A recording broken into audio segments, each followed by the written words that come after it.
power on.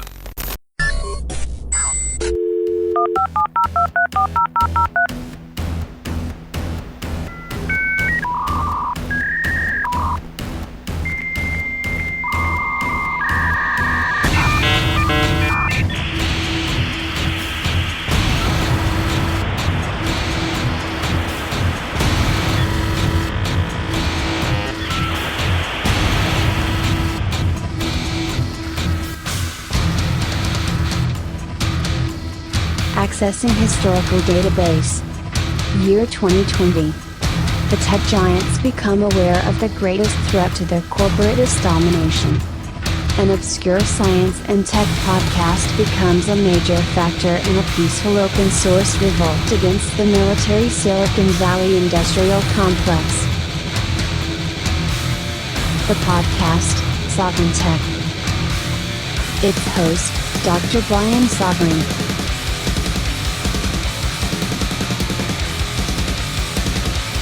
The tech giants tried to stop Sovryn Tech. They can't.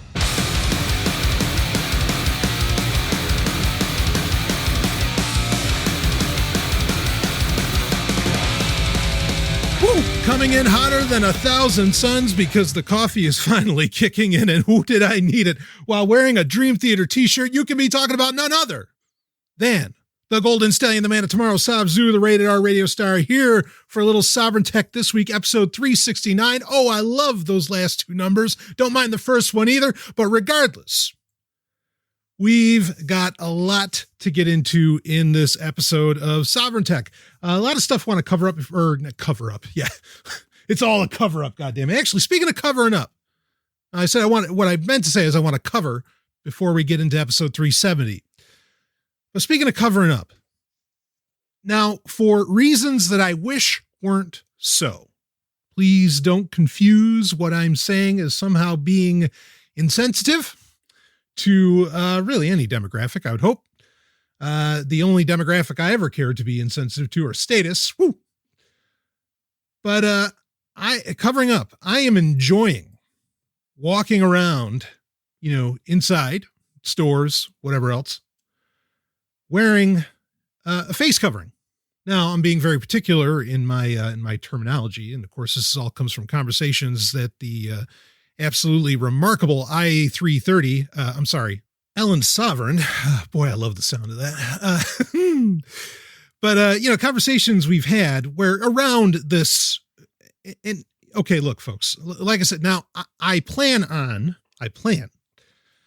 getting to a fun subject, or at the very least, an interesting subject that has absolutely, it certainly has to do with, shall we say, societal or cultural disturbance, but it doesn't have anything to do with COVID-19. And I'm trying to do my level best to kind of stay away from this. But unfortunately, a lot of the news out there, just kind of falls right into it.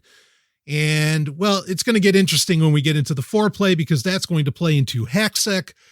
Because the Foreplay is going to be the answer to, or part of the answer to, what we talk about in HackSec, which is incredibly disturbing, but you're going to have to keep listening to find out about all of that. But anyway, with COVID-19. So, it's a funny thing, and actually great, brilliant fucking listeners in the Sovryn Tech, Polytechnic Telegram group. If you want to sign up for that, link is in the show notes. It's all over the show notes. You can't miss it. You just have to have Telegram installed. Click on that link. Boom, you're in. And you are in for some of the, I want to say tremendous analysis, ideas of things going on, great stories getting shared. In fact, I don't want to get sidetracked on too many things, but there was a tremendous story.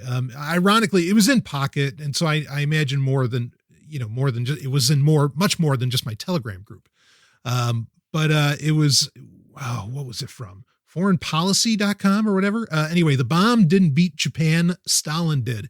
And it's basically this whole breakdown that the nukes dropped on Hiroshima and Nagasaki were absolutely unnecessary. And and a whole lot more. It's fascinating reading, but this is the kind of stuff that gets shared in the Sovryn Tech Telegram group. Anyway, along with a lot of other, like I said, impressive analysis.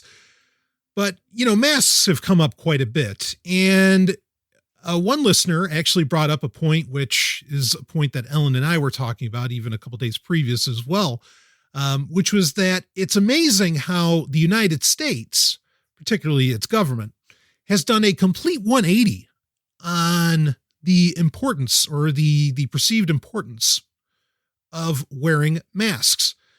Now, I say perceived to be somewhat careful here because, again, it's a 180 of, and I'll explain more on my own perception here. It's a 180 where before the government was basically, and I guess maybe it was even the CDC. Anyway, in the US, it was not being recommended, hey, everybody should wear a mask. And then CNN talked to some experts, shall we say, out of China. And they said, oh no, masks were absolutely essential in containing, helping contain and lessen the amount of cases the spread of COVID-19 there. And now, basically, the CDC, U.S. government, they're saying, oh yeah, everybody should be wearing masks, blah, blah, blah. And it's getting to the point even now where it's becoming practically legislation, if not literally. Now, the fear and the very real virus going around that could potentially kill people, and other varying concerns around it, okay? And realities, of course, that has caused people to wear masks, or more particularly, like I said earlier, face coverings.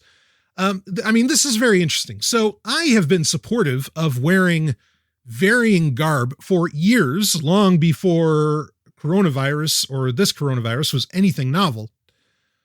I had been recommending wearing gear of a type that would thwart facial recognition.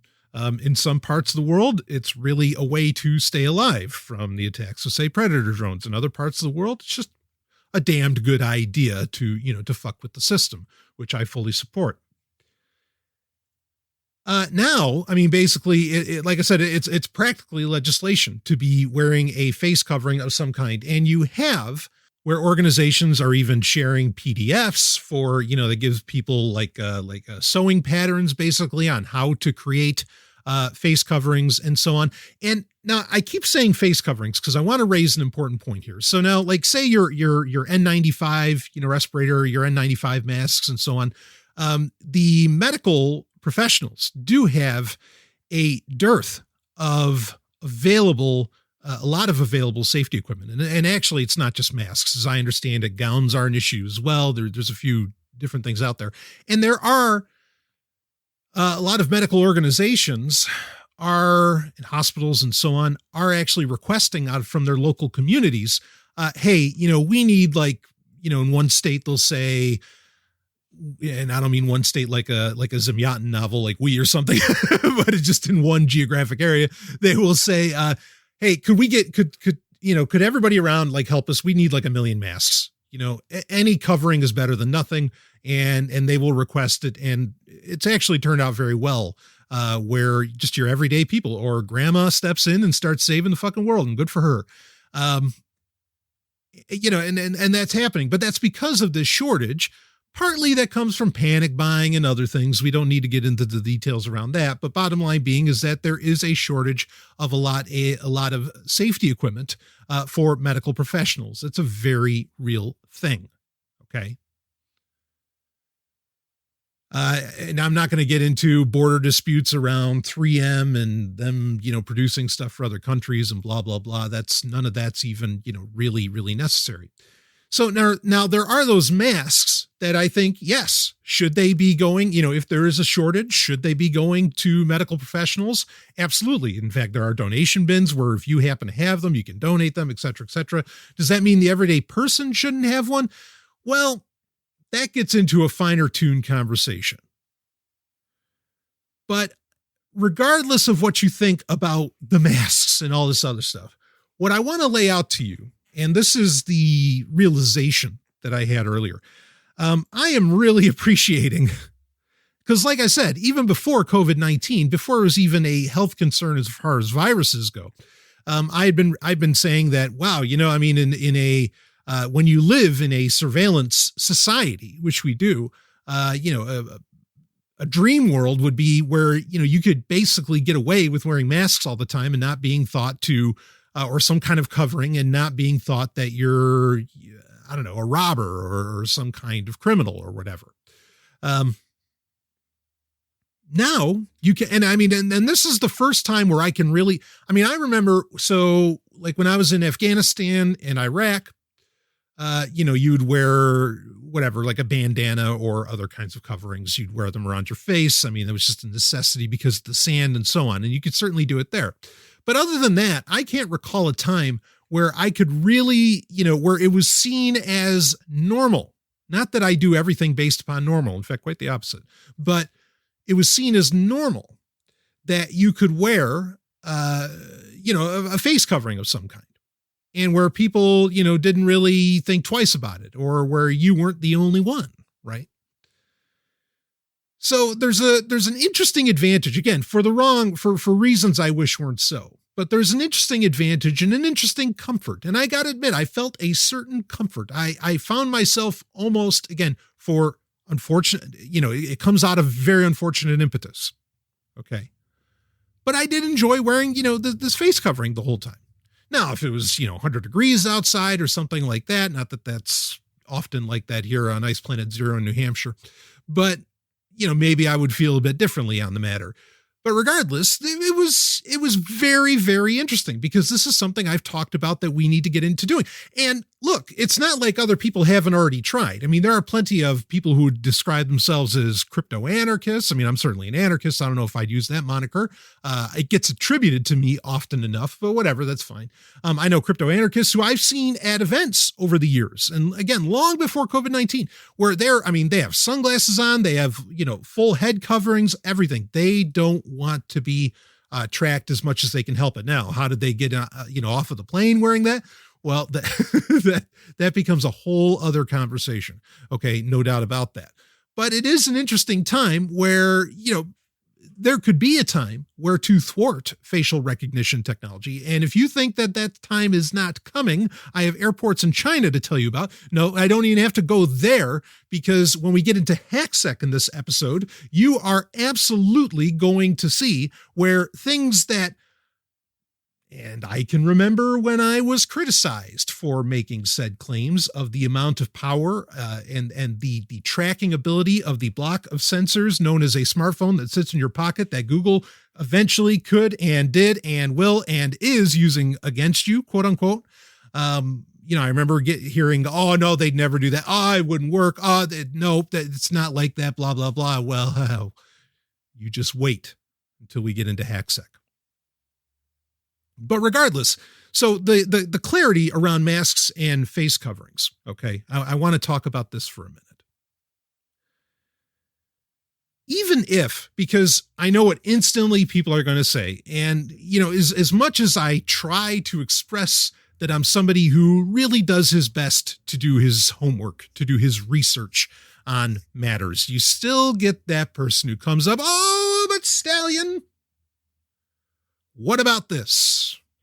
What about, people aren't, people are covering their faces, but then they're not disposing of the masks. And so it's actually spreading coronavirus more. Oh, some people are wearing polyester and viruses last longest on that material. That's a bad idea. Blah, blah, blah, blah, yada, yada, yada. Everybody should be wearing N95s, but isn't that something? Oh, the government's hoarding them, blah, blah.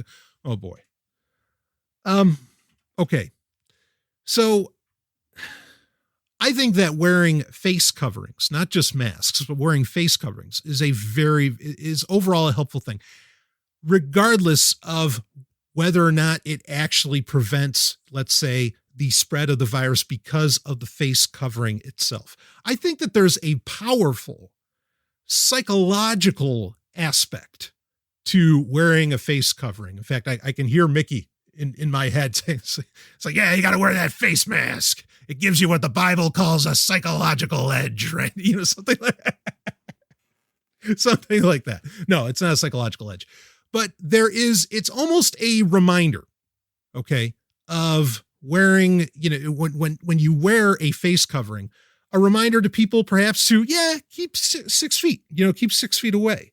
It gives a psychological message of in a time where, this virus is spreading for, well, anyway, again, no need to get into all the details around that. And I know people have so many different disagreements, blah, blah, blah. It's all the new world order. Okay. The psychological aspect of wearing a face covering alone, I think, is very worthwhile. The fringe benefit of the whole thing is fucking with facial recognition technology. I think that that's a wonderful thing. So it's a privacy aspect too. That's reason enough to wear it. But regardless of the efficacy, regardless of the effectiveness, I should say, regardless of the effectiveness of the face covering, just wearing the face covering, I think, is enough to create at the very least, a certain social barrier. Okay. Even if it's not, so what? It's not an N95. It still does something. Even though it gets seen as normal, there is somewhat of a normalized reaction, which I would argue is a healthy one in the situation that we find ourselves, regardless of realities around the matter. Because I know the numbers are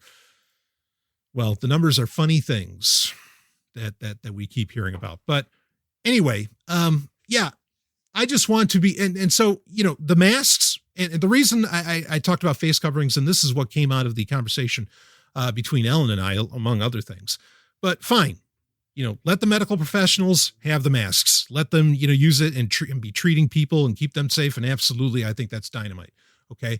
But using a face covering, at the very least, again, I think there might be some protective benefits, but there is that psychological protective benefit.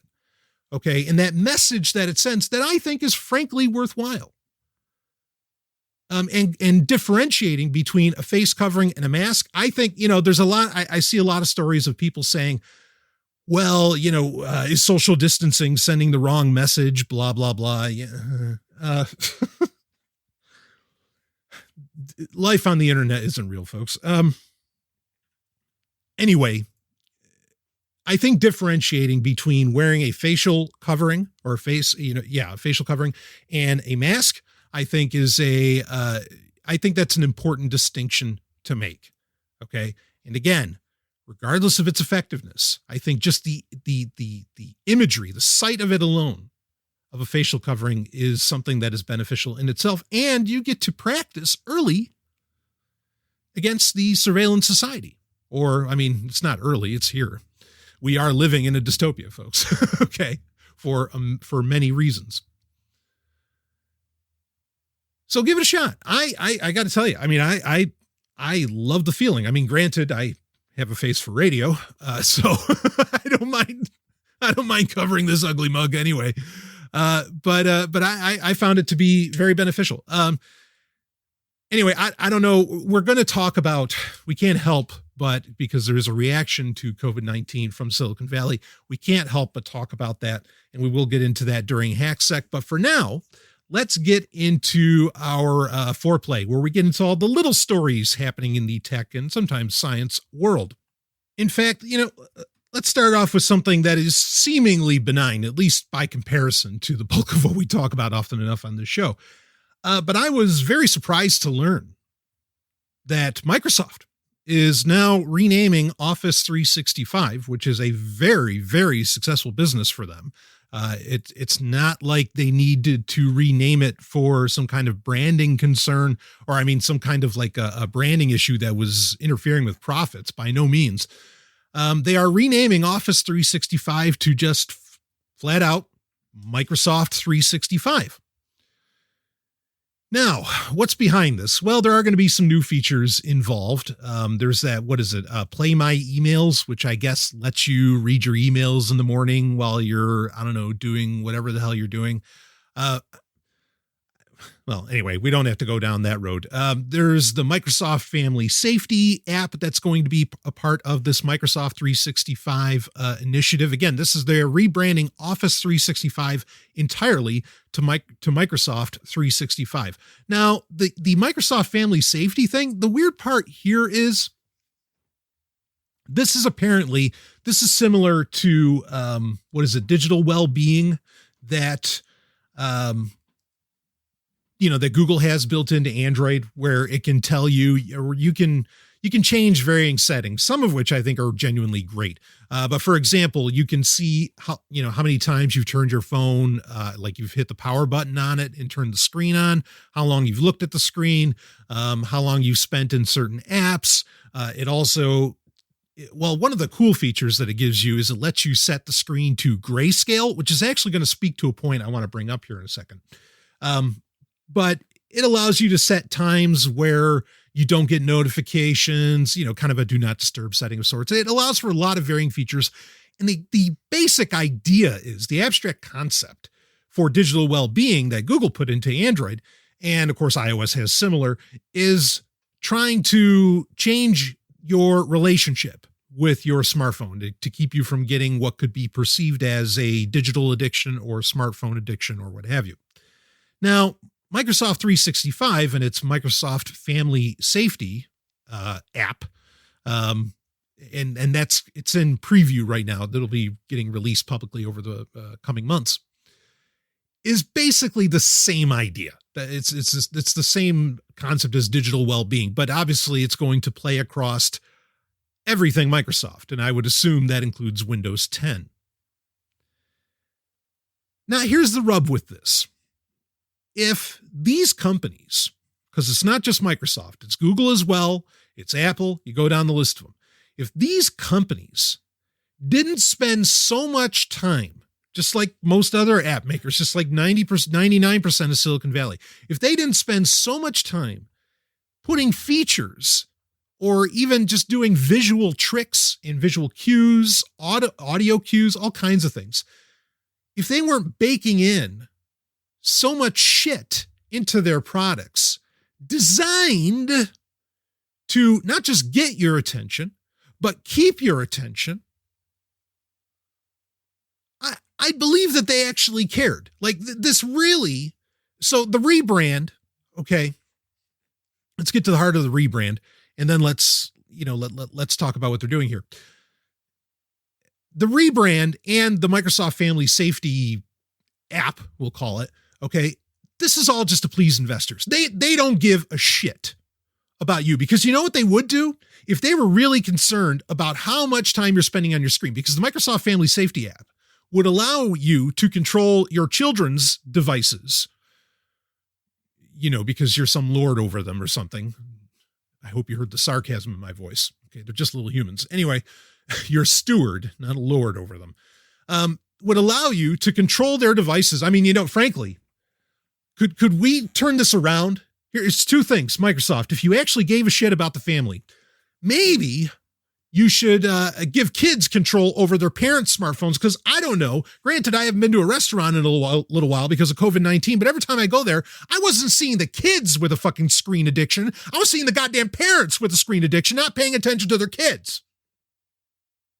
Maybe they should reverse that feature and allow the kids to turn off their parents' phone and say, hey, Jack, pay attention to me. And damn right you should. You brought that child into this world. You be a good steward to it. God damn it. Anyway, the other thing is that, again, everything down to colors and so many things that get baked into apps and operating systems overall and all these little features. All of those things are designed to create a reaction. There is so much thought put into, the easiest example is the notification on Facebook, on the website or the app or whatever, where it's that red number, right? That they knew what they were doing. They were engaging in behavioral psychology when they made that red. Okay. I'm sure the fact that Facebook is stuck with the color blue is also part of that. All right. There's a science to this, because you react to the color red evolutionarily in a very specific way. Okay. And that's why they did that. Now, if Google or Microsoft or whoever actually gave a shit, all right, about, this sort, how much screen time you had, and that maybe you have an unhealthy relationship with your electronic devices,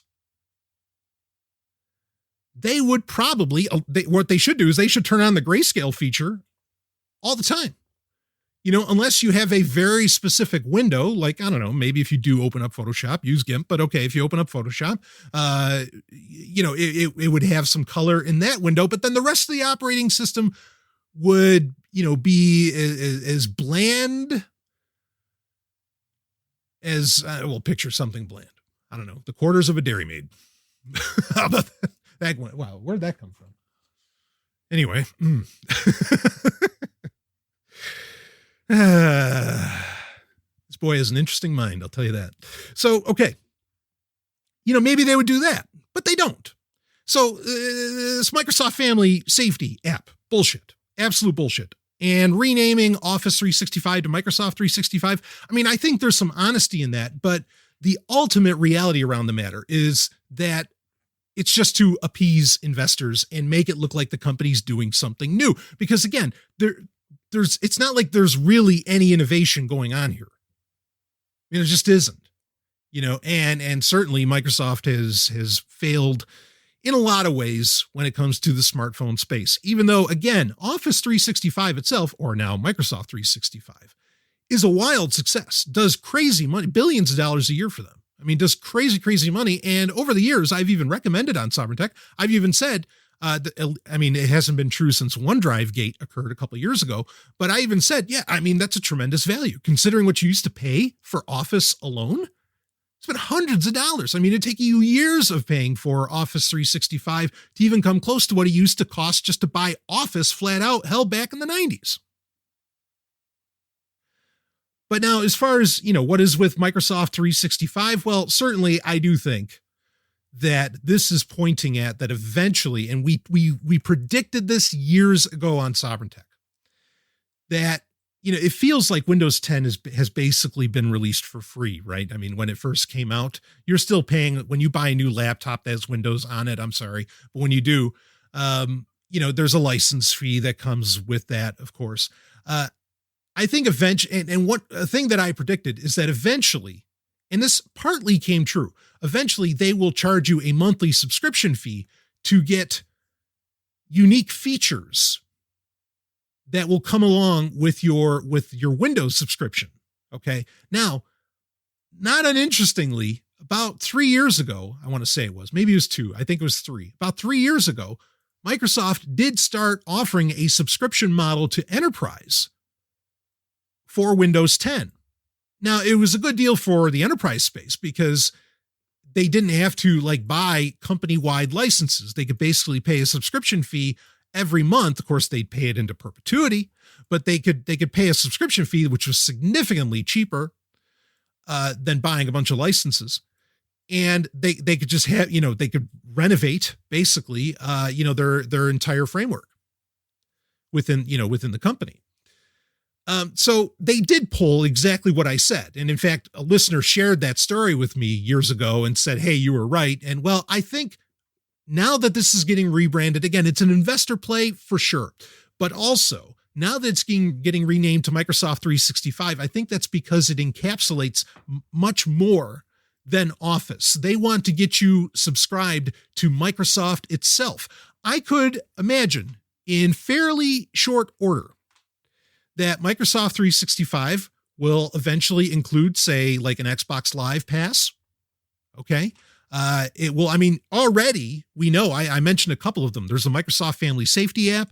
There's the Play My Emails feature. There are already features that you only get if you're subscribed to what used to be Office 365, but is now Microsoft 365. And that's basically proving me right 5-6 years later, that there's no way that they plan on Windows 10 effectively being free forever. You can actually still upgrade to Windows 10 for free, by the way.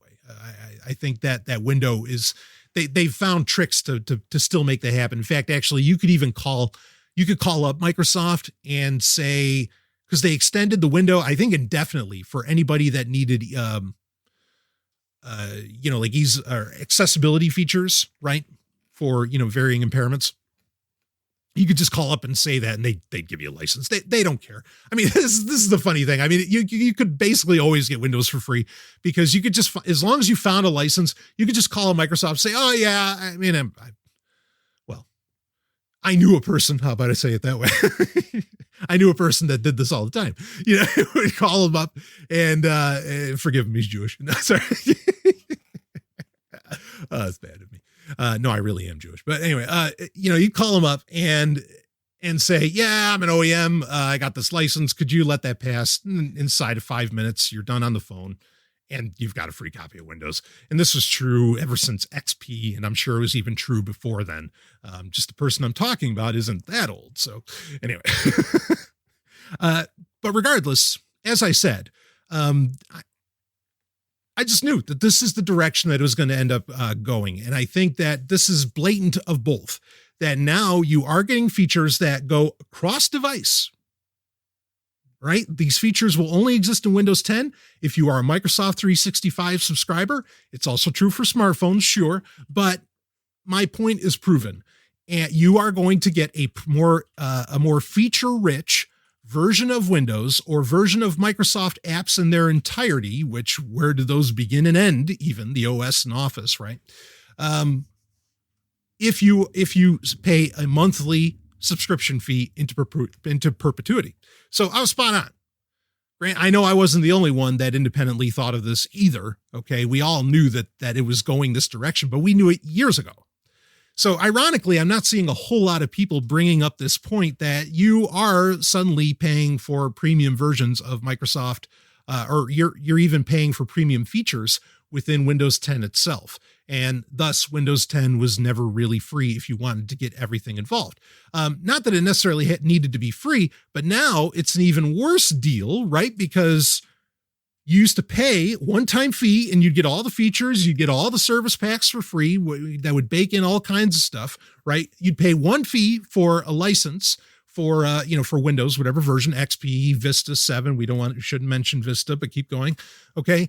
And you got all the features, right? I mean, especially consider like Windows XP and Windows XP Service Pack 2 are almost two completely different operating systems, but they didn't charge you a dime for the, just the wealth of new features that were included with Service Pack 2.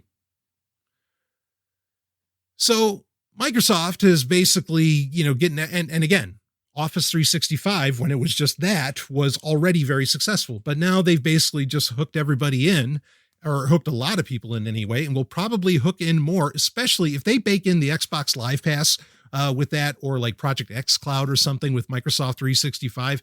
I mean, once again, hey, look, I'm not saying that they are ripping people off in that you can't just buy Windows anymore to get all of the features, right? There is a rip off happening there. But as far as the value that you get out of Microsoft 365, like I said, just with Office, and certainly before OneDrive Gate, when you used to have unlimited storage and everything, it was worth the money. It really was.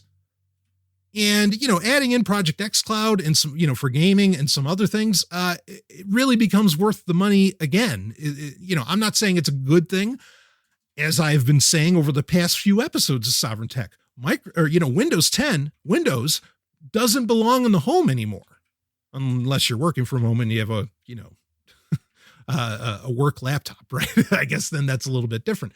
But again, there's legacy software that the business space and some of the creative space, I suppose, needs that they operate on, and fine, keep it at that professional level. Like I said, it belongs nowhere in the home. It's time. It is. I know everybody says it's the year of Linux, and they've been saying that since I was a teenager. No, it's fucking time. It is the year of Linux. It is time to get on Linux. And this is just another reason why, because you are getting hooked into a subscription service into perpetuity. Now you could say, yeah, but I know what I want to do with Windows and I don't want their new features anyway. Yeah, well, then if you know Windows that well, you're not exactly who I'm talking to as far as someone, as far as what operating system they should be using. And I've even gone so far, because the update process has been such a goddamn clusterfuck. Even in 2020, I've gone so far as to say, hey, people, buy Chromebooks already. Okay, just get off, because Microsoft, it's like the people that don't wear masks. No, face coverings. Sorry. You're basically, if you're walking around with a Windows laptop and you don't really have a deep grasp of how to lock down an operating system like Windows 10. And even then, because Microsoft is fucking up on their end with the updates, I mean, you're basically walking around with the digital version of a live virus. That's really the point we should be thinking about Windows at. Really. So Microsoft 365. I'll pass. Thanks. Anyway, okay, let's get into a couple other stories here during the foreplay. Somehow we already went 30 minutes. Maybe we won't get to the fun story that I'd like to get to, and I'll have to do it for episode 370, which it would be a lot of fun for that. So I guess I'll mention this one fast, even though I think it's not something I would love to have somebody on. In fact, I might reach out to them. I want to interview them on what it took, what this process took, how this happened. Because, so something we talked about a few episodes, actually, this plays nicely into it, with Chromebooks, is that now, because of Crostini, right? That's the name of the Linux application layer that Chromebooks, that Chrome OS has, where you can run Linux apps. Crostini now basically, I mean, its compatibility with Linux apps has gone up leaps and bounds since version 80 of Chrome OS. And one of the things you can do now and run very, very well is the Tor browser. Aha. But, you know, as I said when we first announced that, and I even gave you instructions in the show notes on how to do it. You know, after, you know, when we were talking about it, I had said, well, but of course, probably, you know, Chrome OS is probably one giant keylogger, and everything you type in, even on the Tor browser, even in the Tor browser, is basically going to end up going to Google's servers anyway. Boy, can't wait to tell you more about what's going to Google's servers, but not that we didn't already know it. Anyway, that's a problem, right? Now, the gold standard, or the Bitcoin standard, maybe I should say. I like that better. The Bitcoin standard of how you should interact with the Tor network is, really, in my opinion, to use Tails. I mean, you can have a great implementation on a Linux system or BSD or something like that, and, you know, and run the Tor browser there, and you're going to have a much more secure time. But running it in Windows or Chrome OS, I mean, security, maybe on Chrome OS. Privacy, no. Security and privacy on Windows, who the fuck are you kidding? You know, that's just not there. But running it in Tails, which is, you know, my operating system du jour, or at least I think it's gotten to the point where it can be, and I certainly spend plenty of time in it, as I've mentioned in varying shows. I keep an entirely separate laptop. That's all that it runs. And any time a major revision comes out for Tails, we talk about it on Sovryn Tech, and there is now another major revision, and that is Tails version 4.5. Why am I bringing this up? Why am I giving you that long prologue to this? Because Tails 4.5 can now boot with secure boot turned on in the UEFI. Okay. So what you have had to do previously is you had to, you know, go into the UEFI when you boot up the computer, right? F2 or delete whatever key, you know, whatever manufacturer requires of you. And then you can change the boot order, right, to have it go to the flash drive that is running, you know, it's running Tails. And then you'd have to turn off secure boot so they can go up, you know, so that it can boot into it. Now, this creates, for a lot of people, and understandably, creates a security issue, right? Because then, I mean, we don't have to get into, you know, what is the actual security around a UEFI and so on. Yeah, but we won't go there right now. Let's stick to what we've got. We've already gone there in past episodes. Let's stick to what we've got. Now, with Secure Boot, or with Tails, you can actually keep Secure Boot turned on, which I would argue is a good thing overall. And you can boot into Tails. You know, you just change, or you select a different boot order for the devices. Instead of doing the main hard drive on the device, you go to the flash drive that has Tails on it, and boom, Tails will boot up and run. This is a winner. And it actually, I think it creates a great opportunity for people that use Chromebooks where Tails can boot on those.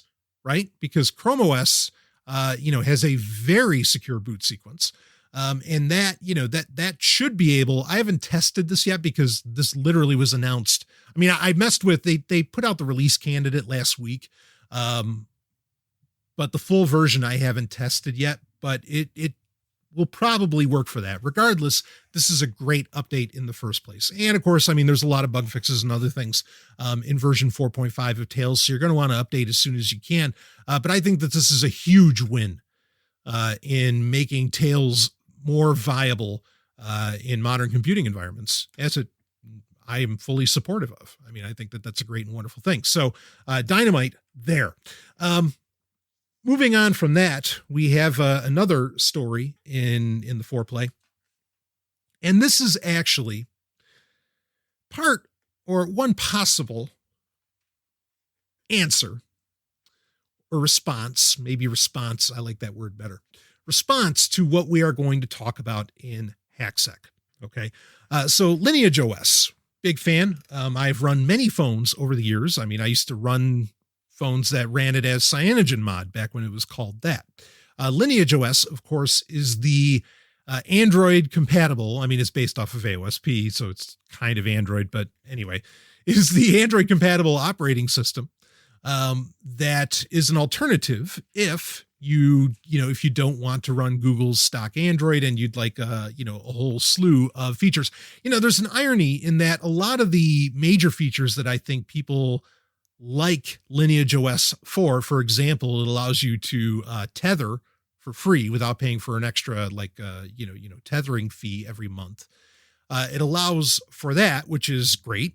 And really on its own, certainly years ago, was worth installing it. Like Google with their own phone service or, with their own quote unquote telco, even though, it's an MVNO, but with Google Fi, those are some of the very things that they allow for, right? Is some features that Lineage OS has offered for a very long time. And, they just sidestepped it by becoming their own telco instead of baking it into the operating system itself. But anyway, Lineage OS, I mean, it's something that like when I've done workshops for the Dark Android project where, I try to walk people through the process of having a mobile device, often a tablet or whatever, but having a mobile device that respects their privacy, and that allows them to, do their thing, surf the interwebs, the internet, with some degree of anonymity and, without bringing up concerns around Wi-Fi. Hey, look, you're talking to the Golden Stallion. I know. Okay. This is why we came up with the different threat levels, right? But, that way we don't have to. That way I don't have to get the email that says, oh, but Wi-Fi is closed source, and so you never know if the government's... No shit. Anyway, moving on. So, can you tell I've gotten a lot of emails lately, folks? I have. But anyway, Lineage OS is a great option, and it's what I've often recommended. I mean, there's others, there's Replicant, there's been a few different ones. But Lineage OS is often what I've recommended people run, especially if you don't want to use the Google Play Store. If you have alternatives to that, F-Droid or whatever, Lineage OS is an awesome idea because then you eliminate a lot of that data going, that the operating system is engaged in, going directly to Google servers. Okay. Now you still have the telco you've got to wonder about, but then there's things that you could do as far as that goes with VPNs and so on.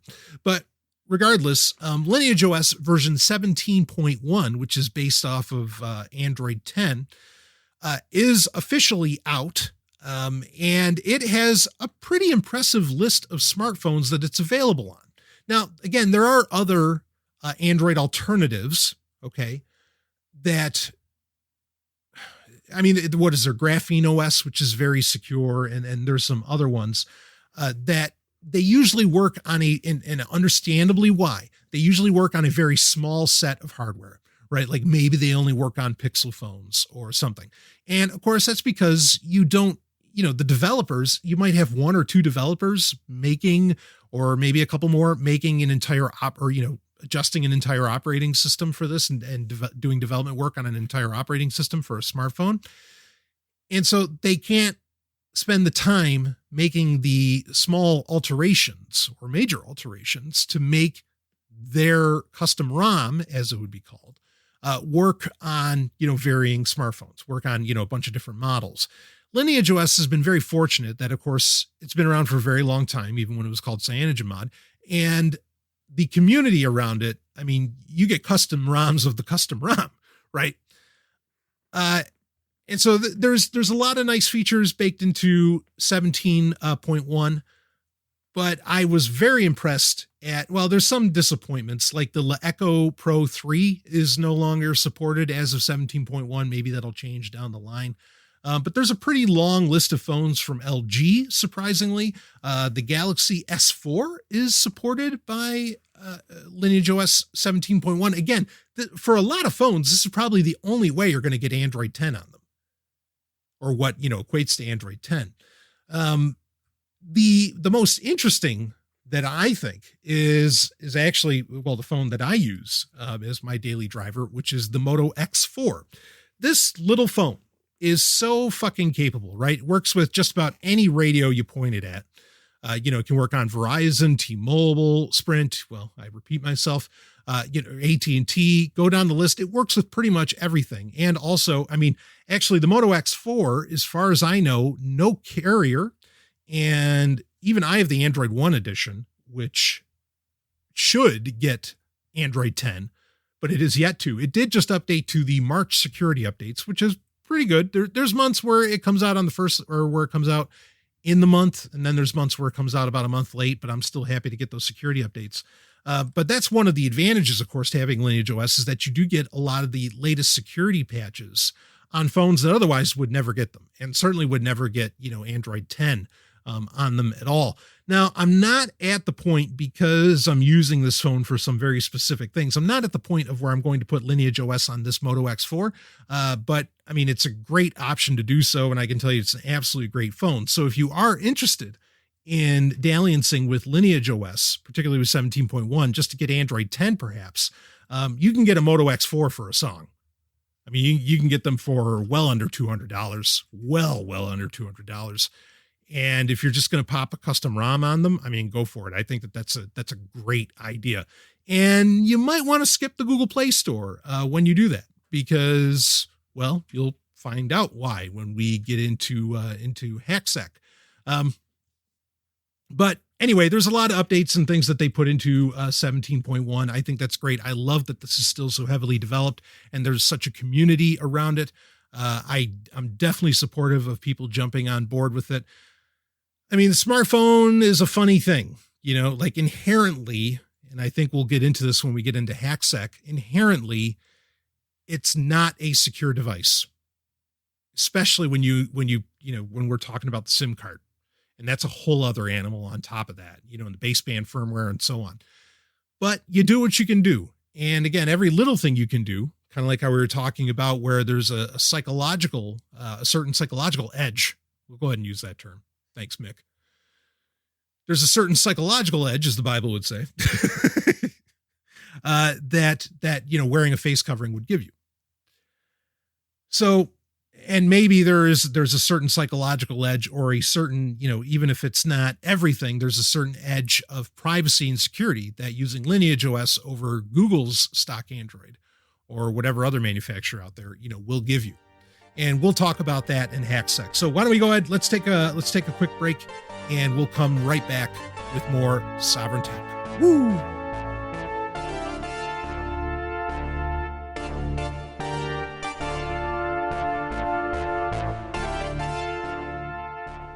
Hey, if you have a project that needs reliable cryptocurrency data, check out blocktap.io. Blocktap.io is a universal cryptocurrency API. You can get historical prices for Bitcoin and other digital assets that you can use to build charts and do market analysis. Blockchain data is also indexed, so you can get transaction statistics, address balances, and more for Bitcoin and other networks. Blocktap.io is free for personal use, and you don't even need to create an account to access the API. To get started, try some of the example queries on the homepage at blocktap.io. Again, that's blocktap.io, blocktap.io, and we thank them for sponsoring Sovryn Tech. Woo! Let's get back to the show.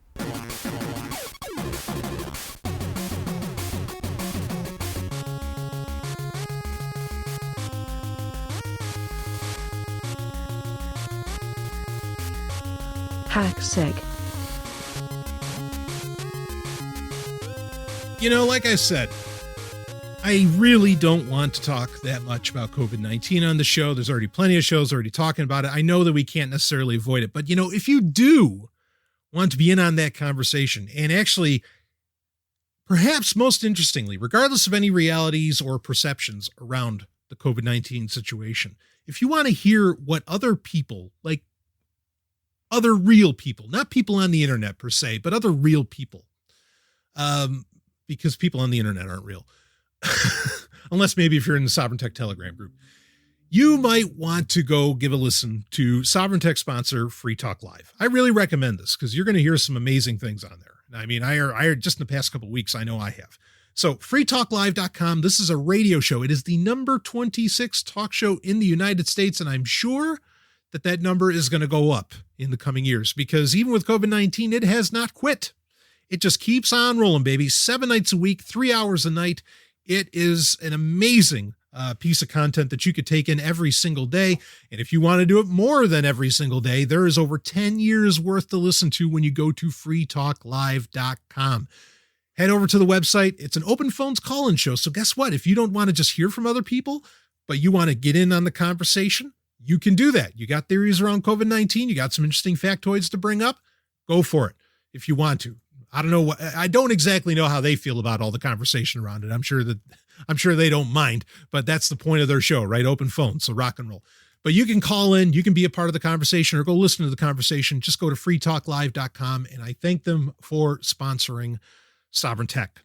Now, in this episode, included in this box, no, in this episode, we are going to get into a response to COVID-19, a response that came from Google. And I don't know who exactly asked for this. I am going to read from CNBC, and then I'm going to also pull a quote from ABC, who were the ones that I think really broke the story, but from ABC News. But anyway, let me read from CNBC here. Here's the headline. New Google site shows where people in a community are taking social distancing seriously and where they're not. This story is from April 3rd, 2020. So pretty fresh, even though this is certainly a situation that we're living in at present where that up to the minute news is certainly something that is to be considered. But it's by Jennifer Elias. And here we go. Google has launched a new website that uses anonymous location data. No, anonymous Google. Google and anonymity. Are you kidding me? That's it's like oil and water, baby. That's it's just anyway. Okay. Google has launched a new website that uses anonymous location data collected from users of Google products and services to show the level of social distancing taking place in various locations. The COVID-19 Community Mobility Reports website, and you can go to this website, link is in the show notes, will show population data trends of 6 categories: retail and recreation, grocery and pharmacy, parks, transit stations, workplaces, and residential. The data will track changes over the course of several weeks and as recent as 48 to 72 hours prior, and will initially cover 131 countries as well as individual countries within certain states. Stallion breaking in for a second. Whatever countries are not included in this, put that on your short list of where to move to, because if Google can't track shit there, sounds like paradise to me. Okay, moving on. Google says the data will be collected in aggregate rather than at an individual level. I have questions. Moving on. And it won't show absolute numbers of people showing up at parks or grocery stores. The idea instead is to outline percentages which highlight potential surges in attendance. For example, its first report states that San Francisco County has seen a 72% drop in retail and recreation, a 55% decline in parks population, and a 21% increase in residential population between February 16th and March 29th. For public health departments, this kind of data could be helpful in alerting them to the next potential COVID-19 hotspot. That's particularly true when combined with other forms of data that are already routinely collected on a local, state, and federal level, such as the symptoms that patients are complaining of in emergency rooms. It might also be useful in helping public health officials target specific regions with further messaging about the importance of staying 6 feet apart or close parks where residents are routinely flouting the rules. Stallion breaking in, I have heard from, for lack of a better phrase, boots on the ground, that is absolutely happening right? This ain't just Florida beaches either. California parks, go down the list. Anyway, this kind of information could be particularly important as people in various countries start to return to school and work. In that case, public health officials can use the data to learn where the most congested areas are and respond accordingly. Quote, this information could help officials understand changes in essential trips that can shape recommendations on business hours or inform delivery service offerings, end quote, the announcement states. However, the effort could also renew privacy concerns over how Google collects information about users' locations. Now, we want to get into that, okay? And of course, we're going to talk about that. You know what show you're listening to, baby. This is Sovryn Tech, okay? But the first thing when I learned about this, aside from thinking what often comes in my mind in the first place whenever almost any tech giant comes up with something, is what could go wrong. But I thought this is why they had drones flying everywhere, was for this exact data. Why does Google have to hand all of this over? Or conversely, if Google's doing this, what the fuck do you need the drones for?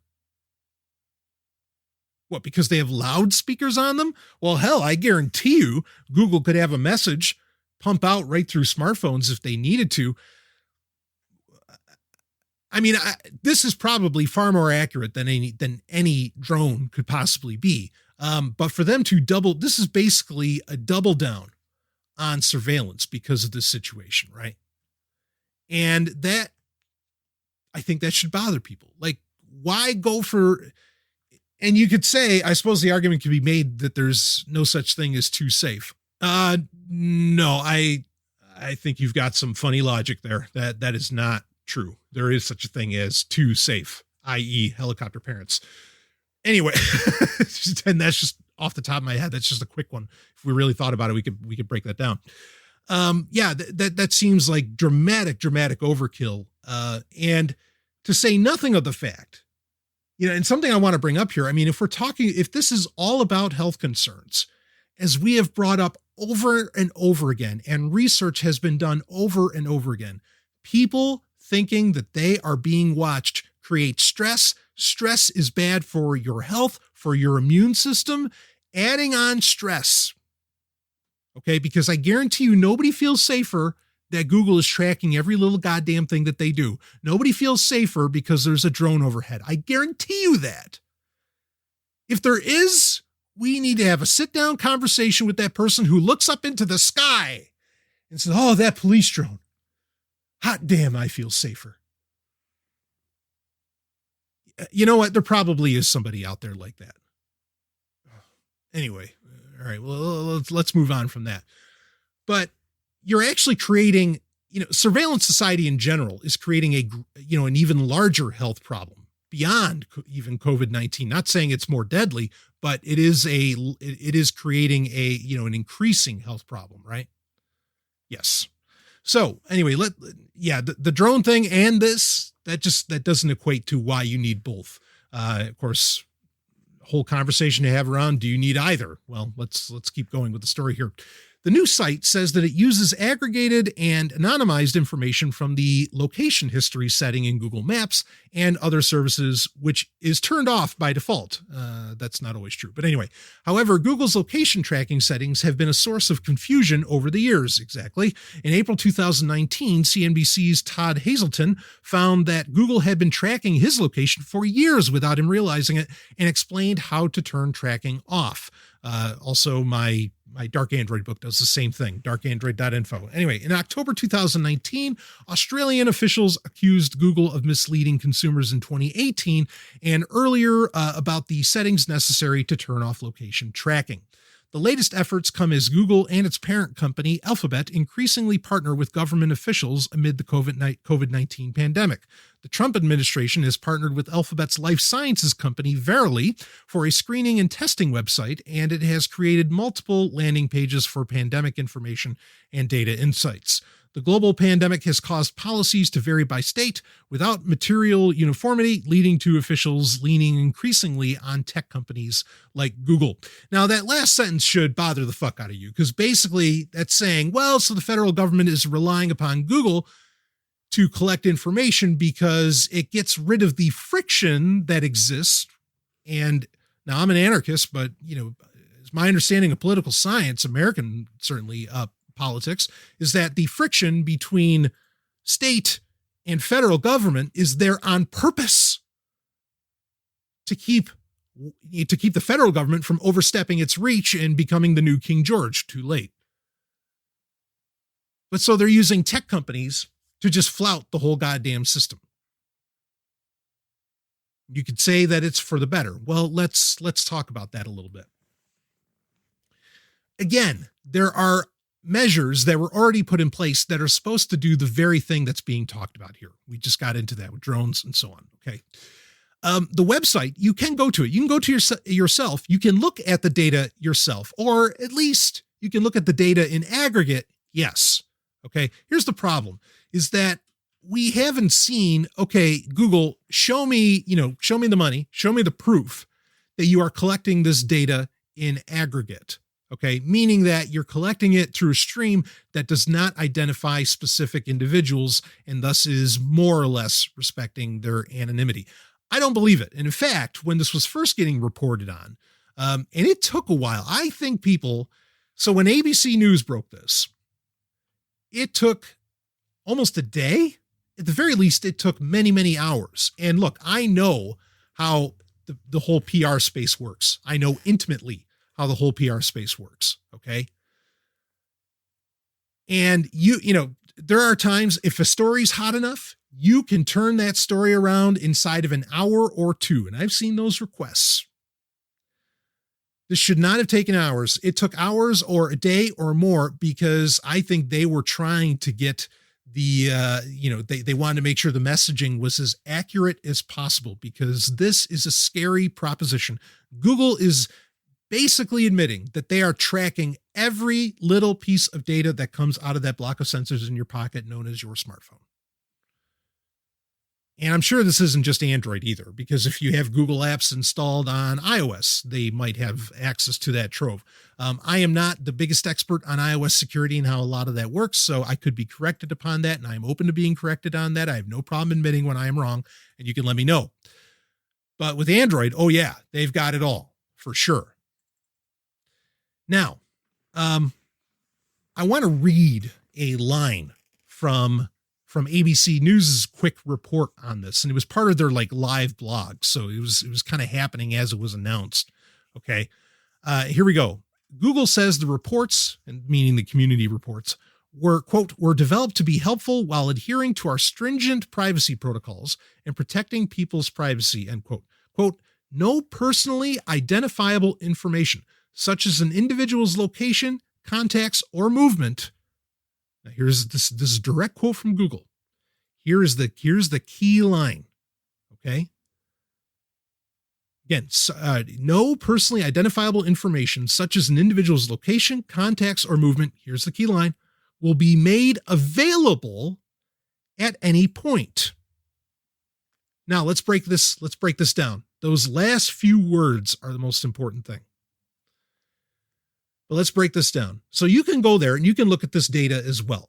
Okay. Or at least you can get the aggregate version of it. All right. Now that's probably there's really very little reason for the everyday person, to be able to look at this. And you could say, well, gee, isn't that nice of Google? Well, that's exactly why they made it available to everybody, is that they want to make it seem like they're being transparent in what they've collected. And they make it seem like you're looking at what they're looking at. Okay. But that's the whole reason that they're even making it publicly available in the first place. Otherwise, they would just have you log in through varying, accounts that are somehow attached to, the average government data that they specifically collect. And I'm half tempted to have a discussion around the fact that Google has had a literal State Department for a long, long time, even though they claimed that they shut it down a couple of years ago. They basically just got rebranded with everything in Alphabet. But regardless of that, let me break down this key word here. So I mean, the fact again that it's available to everybody, that's a PR move. That's just to make you think, oh, they're being transparent. So as long as everybody has access to the information, it's fine. And yes, there are people who I'm sure would be very happy about that, like David Brin and his Transparent Society, right? That's kind of the idea. And this whole notion where you could collect all of this data and thus be able to handle a pandemic like this because the amount of data that you have, would certainly bolster, I think, some of David Brin's Transparent Society arguments. I don't agree with him, but based on his premise, sure, I get it. Okay. We can talk about that, but I want to talk about most specifically here, again, that last line, or this last quote from Google themselves. No personally identifiable information such as an individual's location, contacts, or movement will be made available at any point. There's the rub. Will be made available. It's not that they said it wouldn't be collected. Okay, as in individual's location, contacts, or movement. It's not that they said it wouldn't be collected. It said it wouldn't be made available. But that doesn't mean that they're not collecting it. And this is the part that, again, I get it. I understand what's going on. I understand what they're doing. I understand where it could actually be helpful, right or wrong. The collection of the data being right or being ethical or unethical. Okay, I could see where it can help with this pandemic, or at least some of the perception, or, well, maybe some of the reality. So, but that doesn't really matter, because the point that I've been calling, that's the smartphone in your pocket, a block of sensors that tracks the fuck out of you, every little thing you do, and that it all goes to Google or pick your tech giant that is attached, okay, for years on this show. And I have gotten the responses, even from people who actually, they're also anarchists and so on. And they're saying, they're not doing that. They're not collecting that. It's not that bad. It would never be seen as, or here's the one that that this is most relevant to. There would never be a situation where Google would openly express or reveal the collection of that data. No, they just fucking did. All under the guise. There's no need, didn't need a war, didn't need martial law, didn't need terrorists, didn't need any of this stuff. You just had to tell people that there is a virus going around and it can kill some people. And I mean, yes, it can. I'm not saying that's untrue. Okay. And then suddenly, boom, floodgates open. Surveillance society on steroids. Instantaneously. And Google thinks somehow that they can openly admit this and that somehow it is okay. Great. I'm glad that website isn't making everything available and that stalkers can't follow you, or the government, but I repeat myself, or other criminals, or the military, but I repeat myself again, go down the fucking list, that it's not readily available to them. Dynamite. Oh, that's so nice of them. But let's be abundantly clear that Google absolutely is collecting all of that data, has that data, puts it into the data fabric and tosses it all up, structured and unstructured and semi-unstructured data, and bammo. You've got a complete map of everything the fuck you're doing.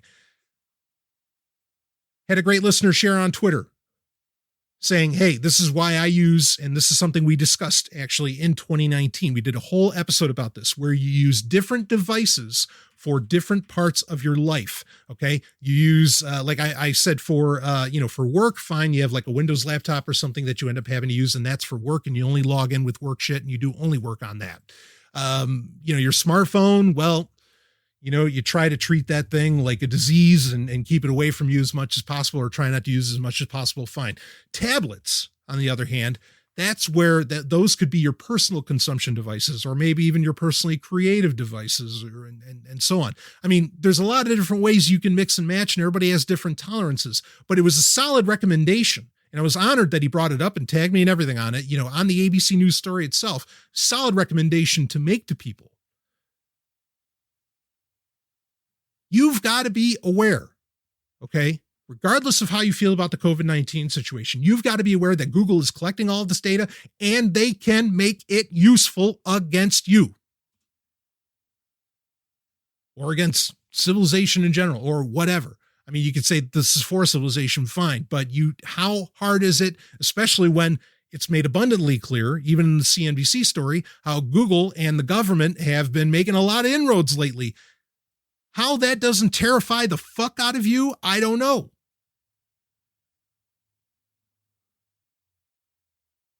Going around town lately, I see a lot of people. A lot of people are stuck at home. Some of us are fortunate, and I say that very, very respectfully, because I know some people are not very fortunate and they are stuck at home and they're not bringing in a paycheck or anything like that. Okay. I know the fortunates that I have, the fortuitousness that I have, that the work that I do, I can do from home. Okay. And I'm very grateful that that's possible. Even, like Ellen's been home because colleges, and universities are closed and everything. And so, we're here. Actually, I'm staring right at her, at this most beautiful woman in the world. She just blew a kiss at me too. Isn't that wonderful? Anyway, so we're home together a lot now, which is really, I mean, there's a beauty to that, and we're working together and everything. It's really, really great to be with someone, well, the love of your life like that. I mean, it's a great thing. And what we'll often do is that in the middle of the day, we'll take 15 minutes, and just 15 minutes. I mean, we're busy, it's not like we can take a ton of time. We'll take 15 minutes and we'll go for a walk outside. Now, we've been doing this ever since we've been together, but lately around town, we've noticed a lot more people walking. I mean, because again, a lot of people are stuck home. Some in good some in survivable situations, some perhaps not. And again, I want to be really respectful of that. And I empathize with those that don't. I know what it's like. I mean, not for the same reasons, obviously, but to some degree, I've been there. So anyway, we're noticing a lot more, people, walking around. And actually, I mean, it's kind of nice. I'm seeing somewhat of less smartphones and people actually talking to each other and, engaging with each other, probably because they're just dying for some human connection since they're not going to work anymore or something like this. And I'm glad they're not going online to get it. But I shared this to say that, or to suggest and to share with you also. Ellen and I will crack a joke with each other. Like I'll say, hey, did you bring your smartphone? And she'll say, no. And I'll be like, yeah, I didn't either. And it feels so good to just walk around without that device and just talking with the person right in fucking front of you. Or that you're not looking down. And I mean, like some of the stories I've seen where people are out there, and they're still playing Pokemon Go and everything. It's like, come on, if you haven't realized just how precious human connection can be out of this whole situation, please. Yeah. And there's a lot of people who are getting the bulk of their connection online. And actually, I mean, if you've been, if you've contracted, coronavirus and so on, and you really are stuck at home, I understand where being able to, be online can be a very, very helpful thing. But at the same time, there are a lot of people who are doubling down on dealing with the tech giants, be it social media, ordering on Amazon, whatever. And I get it that there are some cases where maybe that's the only option you have. And I certainly know that in other countries, I mean, I've heard things that are happening in the Philippines. I mean, just unbelievable and totally insane. I want to be sensitive to that. Okay. But at the same time, there's a lot of us where that's not necessary. And I think we are getting this entire COVID-19 situation is showing the fragility of certain sectors of the economy, but also I think it's making a lot of aspects of our society show its true colors, be it the tech giants, government, go down the list. Okay. And they are not benefactors. They're not benevolent players in all of this. And so in these, times where it seems that extreme measures are needed, you are seeing what is absolutely possible. And what is possible, like with the data collection that Google is, and not just the collection, but the use of it. It is only when it's possible and it gets done, it is only a matter of time that it gets used for other things. And maybe those don't have to do with your grandparents' health or, your friend or loved one that's immunocompromised or, their health or your health or whatever. But next time it's for something far, far more malicious. I say it all the time on this show.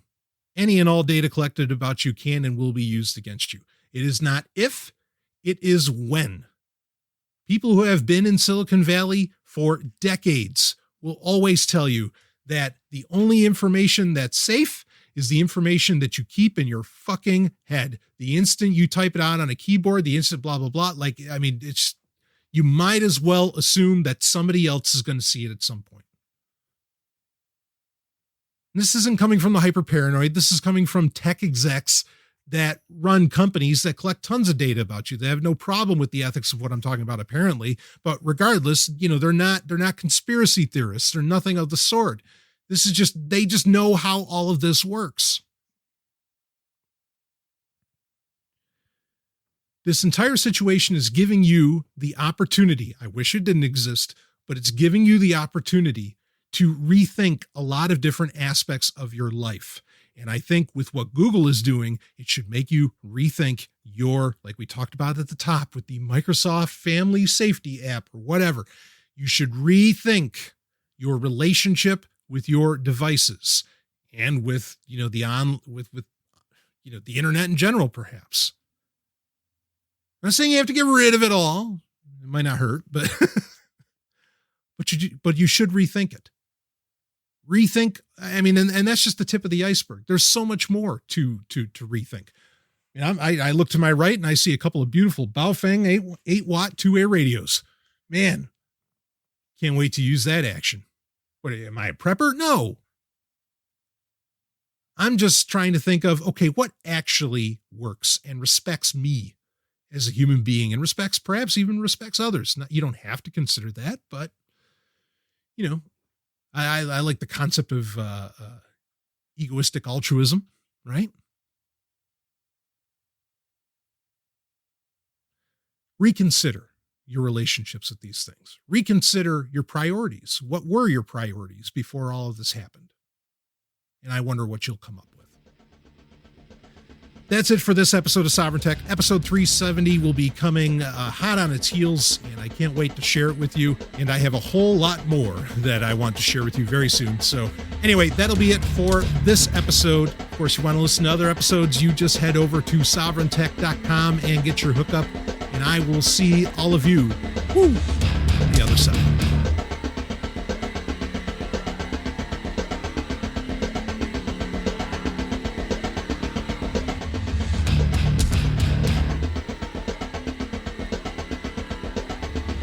Thank you for listening to Sovryn Tech, an Osiris One production. Now go out there and make some trouble.